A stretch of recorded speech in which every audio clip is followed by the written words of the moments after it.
so here we are with Dacajeweiah, also known as Splitting the Sky, or your former name you went through under the name of John Boncore Hill. Welcome, Dacajeweiah. Thank you very much for being with us today. Thank you, Patrick. It's good to be with you. So just to give a little background on Splitting the Sky, in the 70s, Splitting the Sky was involved in the Attica Prison Rebellion, which was a huge rebellion, lasted 5 days against the New York State authorities and everybody like that. It was a big deal back in the happened in 1972, I believe. 1971. 1971. And you were also involved in the Gustafsen Lake Standoff, which happened in which year? 1995. So you were named #1 political prisoner by the UN ambassador, the American ambassador to the UN under Jimmy Carter, #1 political prisoner in the United States in 1977. Yes, that's true. Okay. And so here today you are going to tell us, you're going to expose the cabal behind 9/11. That's what I'm here for, yeah. And now you've been aware of 9/11 Truth, you've followed it, but you haven't spoken to any 9/11 Truth gatherings or anything until July 5th, 2008 of this year. Well, that was actually my first big coming out, but I had been on a few radio shows prior to that. Just a few months before then, predominantly I was on the Kevin Barrett show. Okay, just a few months before that, but before then you decided to not talk, not speak until you had all the dots connected. Well, yeah, because the reason for that is because the sort of information I intended to divulge is the kind of information that have had people murdered for a whole lot less. In other words, having known the nature of the beast, this system so well for so many years, having come through many years of my lives in prison. I was almost electrocuted for allegedly killing a cop during the 1971 Attica Rebellion. I was in solitary confinement for 17 months and never saw daylight, except the once or twice and a couple times my lawyers came to see me. I understand the nature of the beast, and I have watched many people killed and murdered with impunity in these sort of situations. I know how the beast really works outside of that democratic front and that moral front that they put on in person. So I know the nature of the whole corporate military-industrial complex, those players that are in control, and I understand that they kill ruthlessly and with total impunity. And so I know of many situations where people have been murdered ruthlessly over the years for being whistleblowers and divulging information. So I said before I come out and make a statement per se on the whole question of 9/11 being an inside job and who those players were, it was my duty. It was my duty to find out who every single player was, to connect all the dots before I came out, because once I come out and show that who the players are, then I'm also prepared myself on every single level necessary to defend myself against an attack. And let that be a warning to those who might hear that and see that. I am prepared to defend myself. I'm not going to be a sitting duck for nobody. I had been for too many years in a very defenseless posture at the mercy of the status quo. So I'll let you know when I was ready to come out that I would be ready to nail you to the cross. I would be able to identify who the players were behind the scenes and expose to the world that those people that died that were massacred at 9/11 were not killed by 19 Arabs, right? Which was the biggest the state-sanctioned conspiracy theory that the rest of the world bought tooth and nail.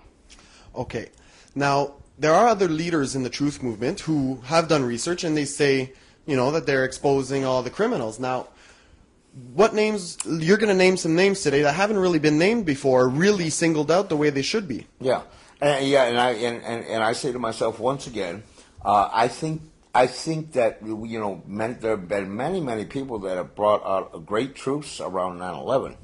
That have identified all the specific areas that truly shows that it was lies that were told about how this could have happened. Whether it's how the buildings came down, right? Many people have figured out that those buildings, in fact, came down through implosions, detonations, explosions, and or how whether with the put option stock trading that was traded behind the scenes. There's general information, right, that was put out by the movement, but they never named the names of who was involved, That's who right. were the recipients of this money. I've always believed that if you want to know what crime was committed, especially on this level here, you follow the money. And then I had started in my investigating, in my research, I was beginning to wonder, like, wait a minute, how come after months, years and years, how come we haven't heard from the FBI or the Securities Exchange Commission or the National Security Agency? How come we haven't heard from their own intelligence agencies, the CIA? Why don't we know? We know we've been told publicly that at that point it was just millions of dollars were traded just days and months before 9/11.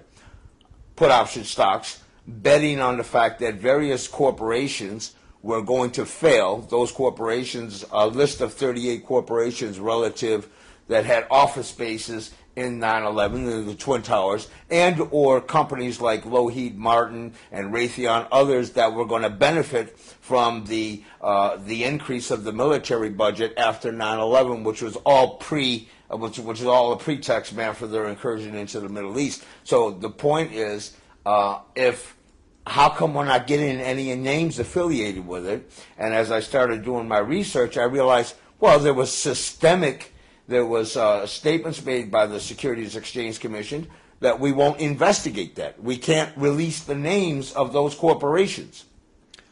So this starts my investigating of who was behind the put option stocks trading of 9/11.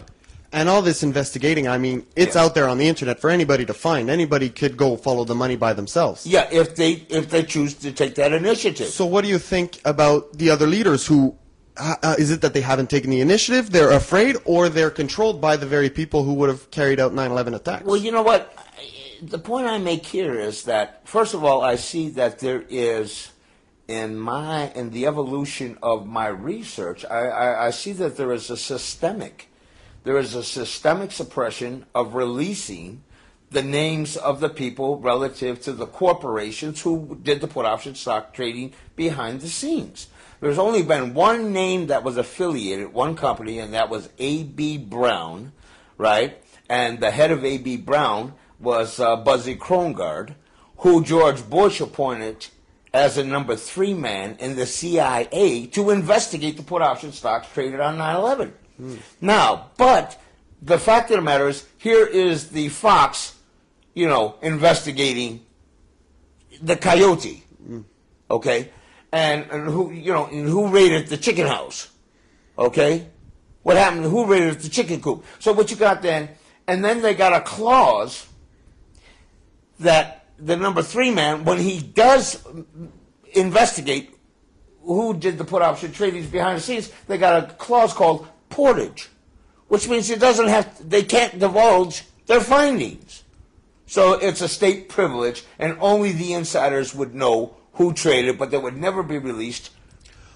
Then you had the Nationals. That's the only one. A.B. Buzzy Krongard was known to have been a beneficiary of the monies traded on Wall Street beforehand. So there you got a direct link with the CIA involvement, and eventually I bring it to a complete, the operation at 9/11, the imploding of those Twin Towers was brought down by the joint operation of the CIA and Mossad predominantly, as well as participation by the British SAS and the Pakistani ISI. Okay. And to answer your question here, to get to your question, why aren't other people's asking The other so-called... the source? Why, the prominent peoples in the movement. I tried to get on Alex Jones's show to reveal all of my source. I sent messages, emails, I sent phone companies, I sent phone messages to be on the show. I never even had the decency from Alex Jones to reply to my request to get on there and expose all the players behind 9/11. Now, that doesn't mean that there isn't a lot of good stuff that comes over with interviews, different peoples, but it seems like Alex Jones is more concerned, man, with dealing with elitists. He's an elitist. Well, that's it. I'm concerned. There's an elite interviews that are done with well-known, famous personalities, and that the more famous personalities he can bring into his fold, the more Alex Jones becomes a one-man show. All right? Now, that's just a criticism. It's a criticism of the fact that when somebody has offered and has sent, I even sent critiques to his webpage and said, here is a critique, here are shows that I've already done on smaller levels, here is even this truth conference I did here with Wayne Prante and the Fraser Valley 9/11 Truth.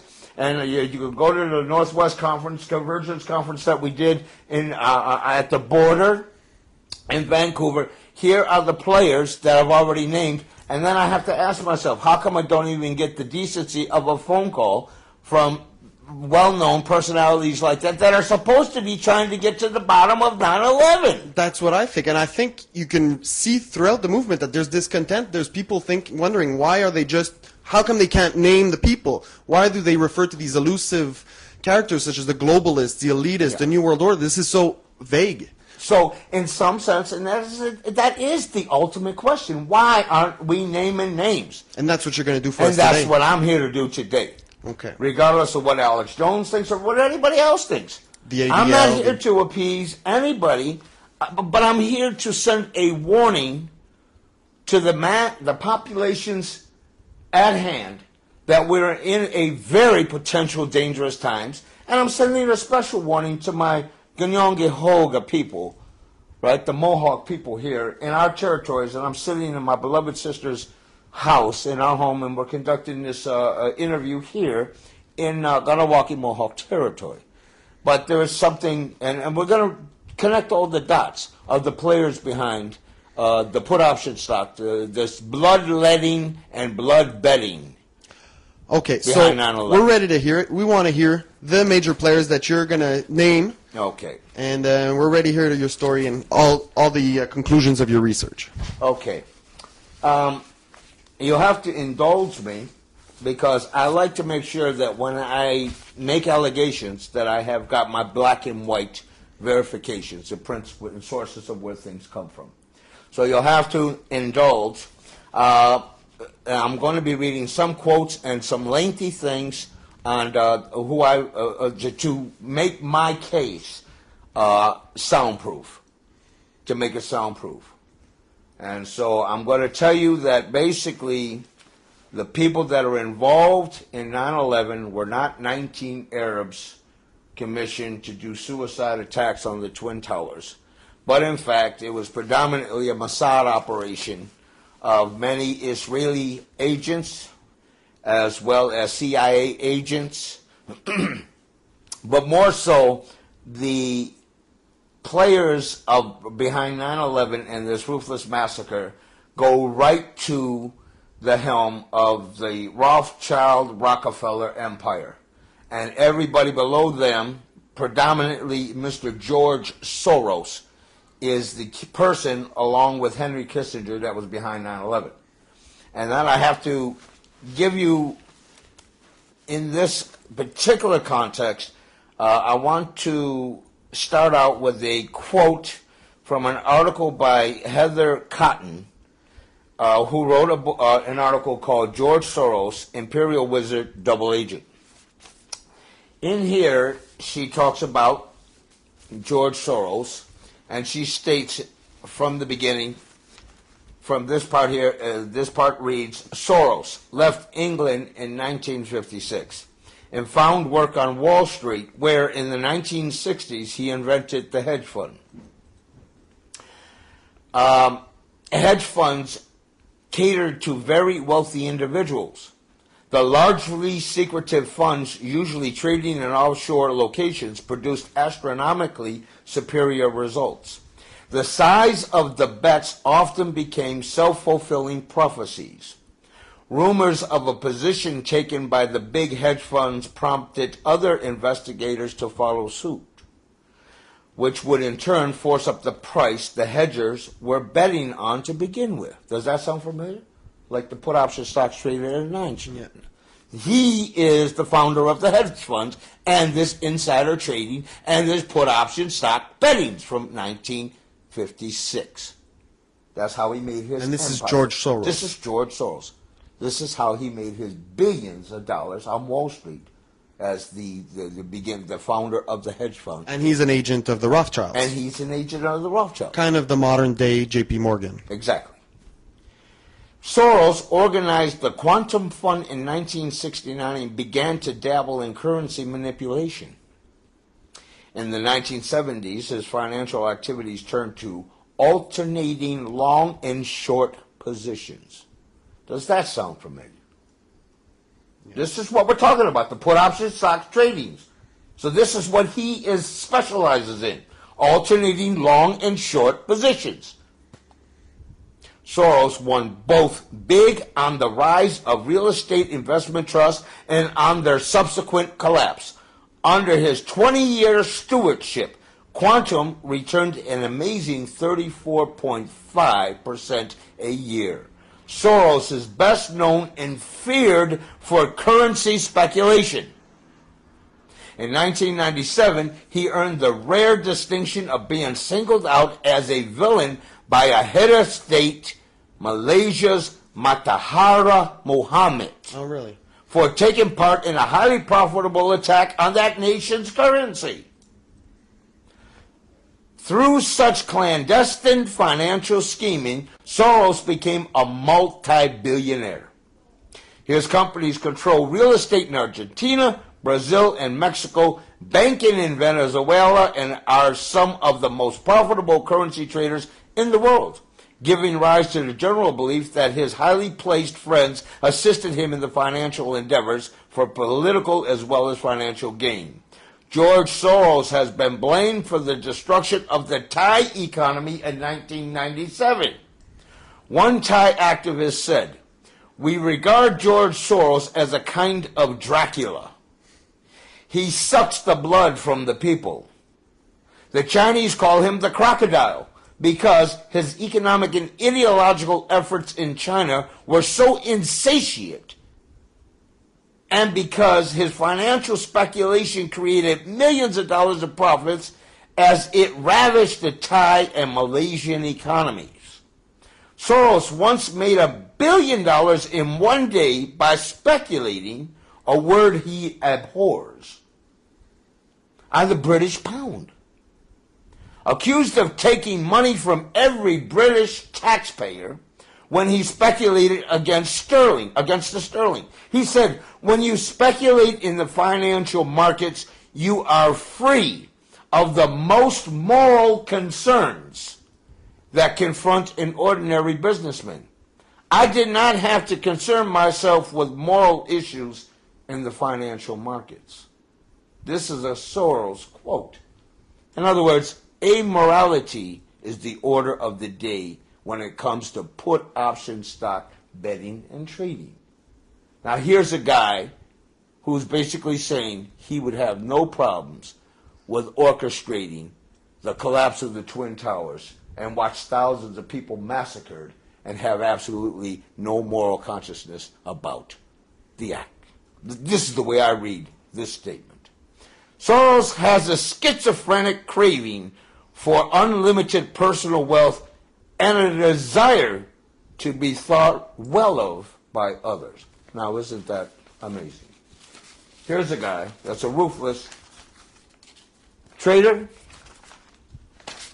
and is considered Dracula and crocodile. And here's a guy that wants to be thought well of. Who we also saw this morning, I saw on CBC Sunday, talking about the economic collapse in America and how it'll probably affect Canada and everything. There he was this morning. I'm coming to talk to you, and I saw him on TV this morning. Which is the anticipated next 9/11. Yeah, the next 9/11 will be the implosion of the market, and that the next thing will be bread lines again. That'll be 10 times, 100 times worse than the bread lines of 1929. We're ready to enter an economic depression. And do you think he'll stand to gain at this if he knows ahead of time? Of course he does, because he can hedge his bets. He knows what's going to happen. I mean, he's been known.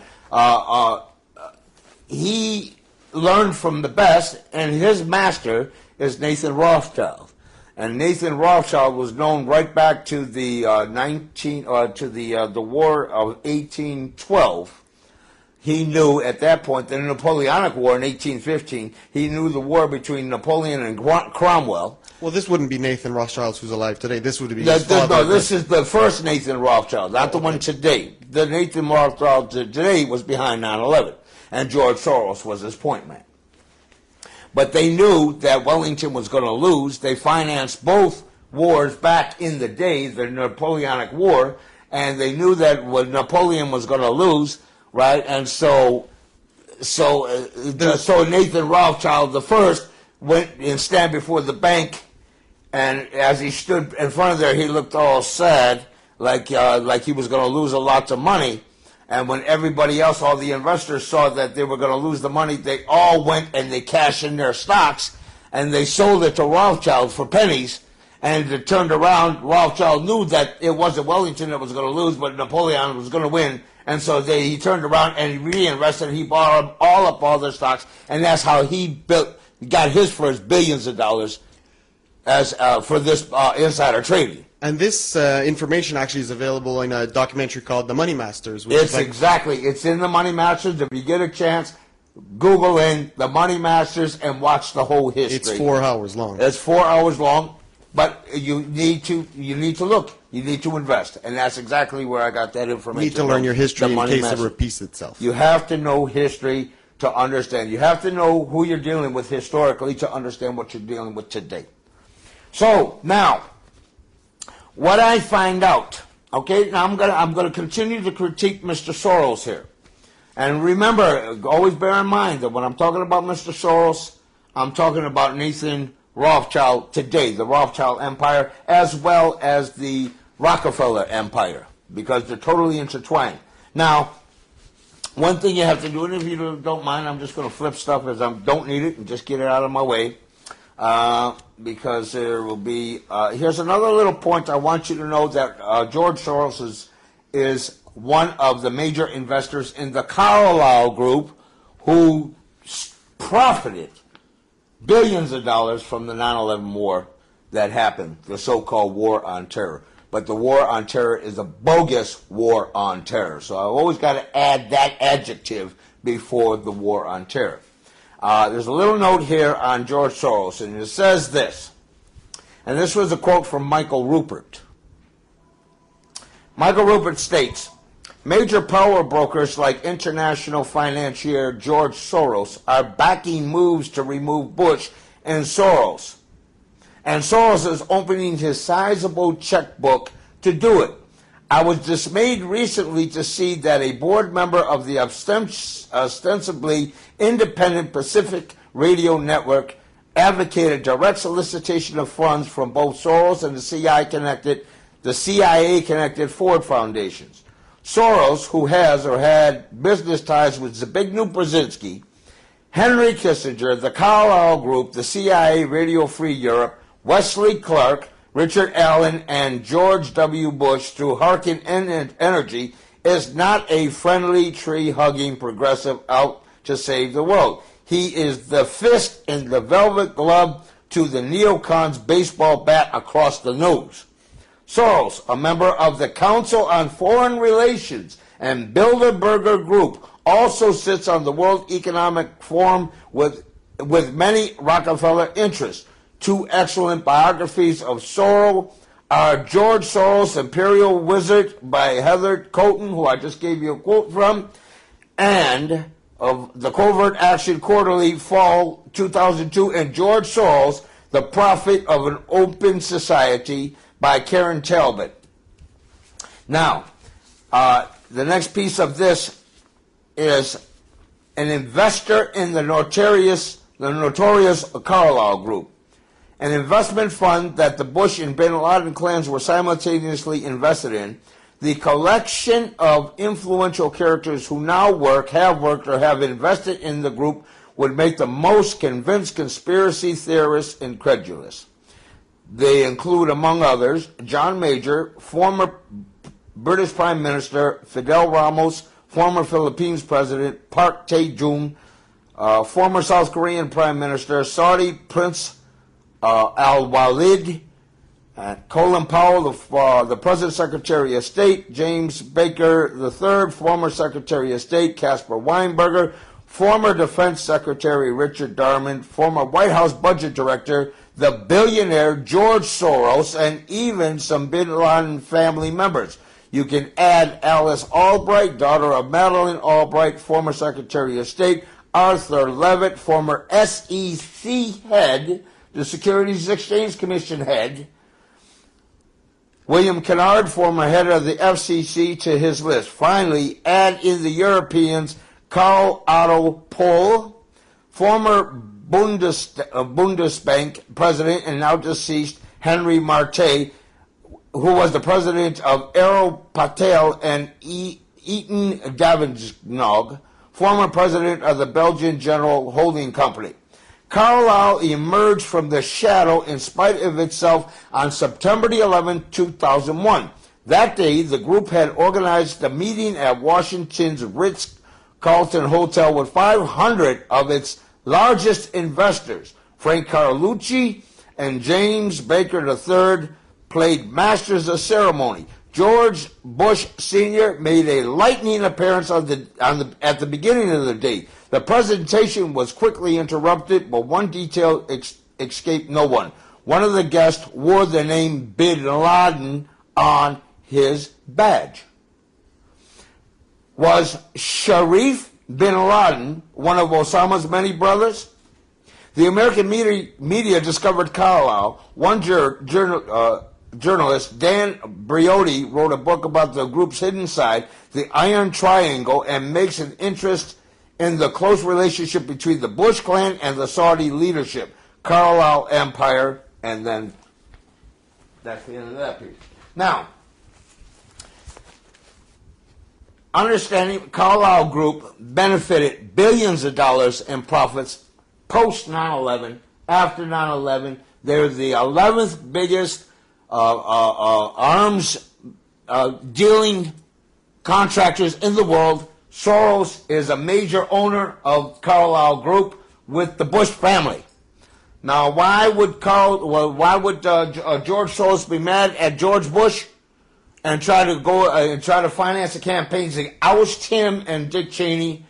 The only reason for that is George Bush went headlong too fast into Iraq to steal the oil and to destabilize the Iraqi economy and seize their oil. Whereas George Soros, on behalf of Rothschild, likes to do things incrementally. And that means he likes to use a little grease, so to speak, before they screw the public, before they take on their activities. So they like to do things quietly. George Bush Jr. did things very out headlong and kind of dumb-witted. Now, when I was going through my research, I started to investigate. I was thinking to myself, why did the SEC refuse to release the names of those corporations that were traded on Wall Street? Then why did the 9/11 Commission state down the road that, yeah, there were 38 corporations that traded and benefited from 9/11, but it's insignificant. It doesn't matter. We don't need to know that. And then all of a sudden, I started reading interviews I read about this guy named Bill Bergman, who was one of the heads of the Chicago Federal Reserve Bank. And he was investigating the put option stock tradings of 9/11. He was ordered from the Federal Reserve Bank in New York, in Alan Greenspan's office at that time. They were ordered to cease and desist looking into the trading that went on at 9/11. I then read a series of articles by Tom Flacco that basically stated the FBI and the CIA and the NSA, the National Security Association, which had started investigating the 9/11 put option stocks, investigating Americans. Over 100 Americans were being investigated for knowledge of the put option stock trading on 9/11, and yet then all of a sudden they were told that they decided they would discontinue their investigation because, well, they might get sued by Americans for investigating Americans. Well, when did any intelligence agency ever give a damn about that? When? Never. Give me a break. If I had stole, was behind that put option stocks of 9/11, you can believe they'd have come for my ass.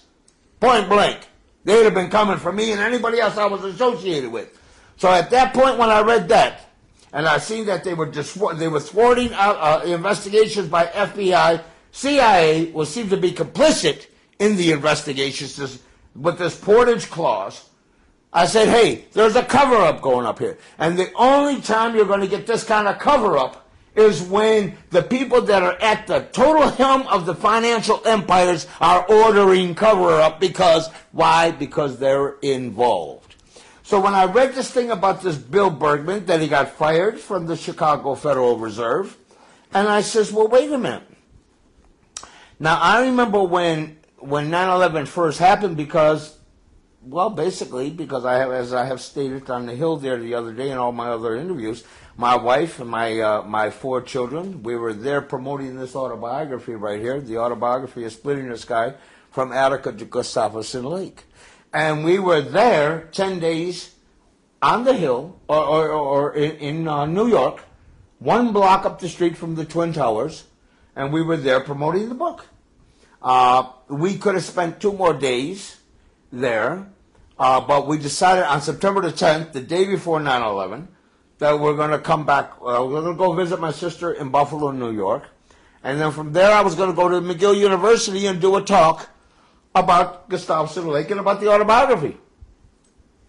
But then I thought, well, you know, we could save 2 more days. But I had this very funny feeling, this eerie feeling, I got to get out, I got to go. We got to get out of here. My wife says, we got to get out of here. There's something wrong here. Mm-hmm. We had that intuitive feeling, get out. Something told us, get out. So we get out September the 10th and we travel, and we come all the way up here, and ironically, we ended up right here at this house with my beloved sister, my Ganyanga sister, Continetta, and we stayed here for a month. Over a month we were here. But we heard about 9/11 happened that morning. Continetta said, hey, they hit the Twin Towers when we didn't get here till 4 o'clock in the morning. That intuitive feeling, it almost is like, it's what I rely on also to know that 9/11 was an inside job or whatever. Like, sure. I saw some of the documentaries and it sounded right, and it seems it's the only thing you can trust these days if you can't trust the media or the government. And you have to trust your instincts, and you have to understand that, we have intuition. I mean, but also you have to trust your senses. You can look at those buildings, at the Twin Towers, and you can say to yourself, well, on the one hand, those buildings are getting attacked from the top, but even without attacking from the top, while it's being attacked from the top, but you look at those buildings when they came down, how many times have you seen buildings that were imploded in the news all the time? Buildings come down by demolitions, implosions. When you looked at those buildings and they came down free fall and they fell in their own footprints, you know that they were, that those buildings were brought down by explosions, and because they fell so perfectly in free fall time. Yeah, exactly, and so it's important to trust your instincts. Absolutely, and there's really funny is that one of the persons that brought me to New York to promote your book? To promote my book was a young fellow who I really think was a really, really good person. I think he really meant well. He was a very nice young man. His name was William O'Neill. But then I find out that he had seen this documentary we done, and it was a documentary on Gustafsen Lake called Above the Law, Part 1 and Part 2, and he's seen it. He loved it, and he said that he wanted to help promote the book. So he financed us to come there. Well, this Will O'Neill happened to be related to David and Nelson Rockefeller, the Rockefeller family. And I believe his mother was the Rockefeller sister. I'm not totally sure. But in any event, the guy paid our way there. He put us up in the hotel, which was the World Financial Trade Center, which was a block up from the Twin Towers. Now, we would have been in the Marriott Hotel, which was right next to, which was part of the WTC complex, and that Marriott Hotel, 400 people were killed in that hotel when those buildings came down. But he got a little cheaper deal by putting us up in the place that was being renovated, the World Trade Financial Center. So we were a block up that really put us out of harm's way, in a sense, if we had stayed for that one more day. But also in that building when we were there, I saw with my own eyes maybe 200 FEMA agents running around in that building. Well, they were admitted to have been there before. I mean. Well, yeah. But, of course, in the beginning, FEMA said that they weren't there until September the 11th. But the reality is there was an operation known as Tripod, which was conducted as a bioterrorist attack, an anthrax attack, for September the 12th. It was a scheduled attack, right? It was sort of a crisis management drill that was going to go on September the 12th. Well, as far as I'm concerned, and I'll get back to it, as I tell you the whole evolution of the research here, I'll get back to it to show you that Tripod, which was run by Jerry Hauer, who was the head of the Office of Emergency Management, which was a bunker that was financed and built by Giuliani. So you got Rudy Giuliani, who was the former mayor of New York, and my political nemesis, and remind me to ask you why I said that in the interview, how he was a political nemesis. He used me in his second campaign as a campaign issue, against Ruth Messenger, but I'll get back to that. Now, again, when I saw this Bill Bergman, and they fired him, and I said, well, what is going on here? Nobody wants to follow the money. They're hiding. So then I Googled him. I go to the internet, and I Google, who owns the Federal Reserve? So as I Google, and all of a sudden I get this really slick graphic chart of who owns the Federal Reserve. Then it's the Rockefeller and the Rothschild families. And then I go down and I look all the corporations that are listed under their holdings, and I find out that all those corporations that are listed are on a list that I had saved. There was a guy, the SEC refused to let the list go. They banned it from being released on the internet. It somehow had gotten to the Securities Exchange Commission in Canada. Canada released the information of the names of the corporations. Those corporations were then sent over, well, there was a guy by the name of Ian Mulgrew, who happened to be somebody that had written articles about me relative to Gustafsen Lake. Ian Mulgrew then gets a copy of all the corporations. At that point, I was not computer savvy, and I didn't know how to cut and paste. But what I did do at that point is I just wrote down the names of the corporations. Next day, his articles were taken off the internet, off of the Vancouver Sun website. So I got these names, or the names that I got of the corporations. We had Merrill Lynch, we had American Corp, American Express, American International Group, or AIG, which plays prominent. Remember that, American International Group. Remember the name Maurice Hank Greenberg, because he plays prominent. AXA, SAW, Bank of America, Bank of New York, Bank One Corp, Bear Stearns, which has gone down, which was totally bought out for $2 a share. It collapsed. Boeing Corp, Carnival, Chubb Corp, Cigna, Citigroup, which is going kaputs. Mergers and acquisitions, let's remember that. Continental Airlines, L3 Communications, Lehman Brothers, hey, this morning, kaputs. Somebody ate them up. Lockheed Martin, which did really well after 9/11 because they contracted a lot of the military hardware through the Carlyle Group. Lone Star Technologies, LTV, Delta Airlines, General Motors, Rockefeller controlled Hercules, Marsh, and McMillan. Now, don't forget that name. Paul Brenner was at the helm of that, was the CEO, and he was the first mayor of Iraq. But also in Marsh and McMillan, Marsh and McLeland, remember the name of Hank Greenberg, Maurice Hank Greenberg's son, Jeffrey Greenberg, who is a controlling interest in Marsh and McLellan. MetLife, Morgan Stanley Dean, Northwest, Progressive Corp, Raytheon, Royal Caribbean, Royal Sun, Southwest, United Airlines, U.S. Airways, Vornado, WRC Grace, and XL Capital. Now, these were the 38 corporations that traded with the put option stock bettings. I said, now wait a minute.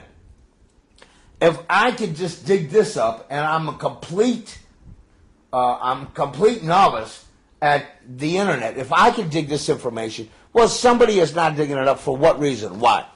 So when I put those together and I finally make the match, I match the list between the corporate holdings of Rothschild and Rockefellers.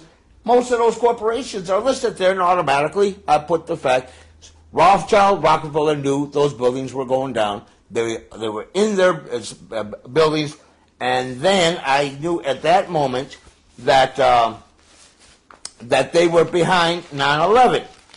Now, it's an also known fact that the Twin Towers were in a big insurance dispute for years relative to the fact that they were laced with asbestos. And the asbestos contamination in the building was told they had to remove it. It would have cost them well over $1 billion to set up the scaffolds to take the asbestos out of the buildings. Right after 9/11, I was on WBAI in New York, and I said, look, as far as I'm concerned, 9/11 was an inside job. The day after 9/11. The day after 9/11. Well, after Ari Fleischer told the world, watch what you say and watch who you say it to, which was really saying this is the beginning of a police state. You run your mouth, we'll kill you. Now, this is your answer to why a lot of people don't really want to get right to the heart of the beast, who was behind 9/11, because they're basically saying, we will kill you. And that was from Ari Fleischer, right, on behalf of the corporate beast. So, of course, I told Ari Fleischer, just like I tell anybody else, to kiss my fine-looking Mohawk butt, because the truth is more important of what really happened there. And I've lived through massacres, and I've been shot at, I've been almost killed a number of times, and so all that stuff means nothing. What means something right to me personally is that my two youngest children right now, all my children have a path of peace paved for them before. And I'm concerned about the fate of humanity. And it gets bigger, it gets worse. So when I make the connections that it's Rothschild Rockefellers, then I Google in the Rothschild Empire.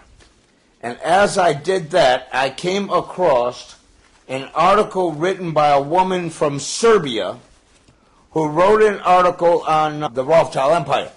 Now, in there was a critique, right, of this one right here. And I got to the end of this article, and I read this thing about in the article on the it's called the Rothschild Octopus. And in the article, she critiques the Rothschilds' interest in foreign countries, undermining like Milosevic in the Yugoslav, destabilizing them, undermining Edward Shevardnadze in Georgia, and installing their puppet, the U.S. puppet with the Rothschilds, Dacajeweiah, which is in there right now. We'll get back to him towards the end of this interview. But one of the guys that Soros was a puppet. A puppet for Soros was a guy named Branko Shevrinkovsky. And I was reading this, and it says Soros is involved in the Macedonian mobile phone company MT via Stonebridge Communications Company, in which he has stocks. Incidentally, MT is indirectly controlled by the Rothschilds through the Blackstone Group. Now, Blackstone plays prominently in circumstances. You hear that? Blackstone. They were talking about the Blackstone Group here as a major financial investment group which was founded in 1985 by their agents George Peterson, and Stefan Schwartzman, a Khazar. Both of them had previously made careers in Rothschild branch offices, Lehman Brothers and Kohn Loeb. Blackstone Group is the leading stockholder of Deutsche Telekom. On the way to their goal, the Rothschilds bring into play reforms, transitions, shocks, therapies, elections, referendums, secessions, revolutions, civil wars, military interventions. Nations are offered freedom, democracy, voluntary enslavement in return for their independence and resources. So what this does is this connects George Soros and Rothschilds to the Blackstone Group. Now, the Blackstone Group is the next company that we're going to critique, because it was the Blackstone Group who put up $111 million with Larry Silverstein, his $14 million, and that joint finance was able to purchase the lease to the Twin Towers. So now you've got the Twin Towers, which is basically nicknamed Nelson and David Rockefeller. That is two white elephants, an insurance liability. They can't collect on insurance through the proper means, but they received, Larry Silverstein and the Blackstone Group bought the Twin Towers from, and this was arranged through Ken Eisenberg, who was the president of the Port Authority in New Jersey, who had the title over the Twin Towers. They bought that. Silverstein bought it with Frank Lowry, and they bought the Twin Towers. Blackstone Group was behind it. So therefore, automatically, we've made a connection right now with Rothschilds, George Soros, and the Blackstone Group buying the Twin Towers. So if they knew they bought the Twin Towers and they knew they were white elephants, and Larry Silverstein with Frank Lowry and the Blackstone Group had written into their insurance policy 6 weeks before that they would be able to collect if anything happened to those buildings by a terrorist attack, the clause for terrorist attacks were included 6 weeks before. Now, is that coincidental? No. That shows a pre-motive that you got two white elephants that they know they're going to blow up and bring down, and they're going to collect insurance on it to the tunes of billions of dollars so they don't have to pay. Well, a skeptic would say that the Twin Towers were already the target of a terrorist attack in 1993. Now, people who are more aware would realize that there was probably inside job factors in that 1993. Well, absolutely it was an inside job, and it's a and it's the same players we're talking about. That was one of the first attempts they made to bring those towers down. No, but I mean, taking a terror insurance policy on terrorist attacks would have been normal for the World Trade Center. A person would have. Sure. But they were unprofitable. Right. Big way. But what happened was, and those towers were supposed to come down in 1993, and they would have come down if it weren't for the fact that the person that thought they were actually going to do a dummy drill and put that carload of explosives up against that van, up against the pillars, they didn't realize that it was real. When they realized that they had real explosives in there, they refused to put it in there, which is why the pillars weren't knocked down.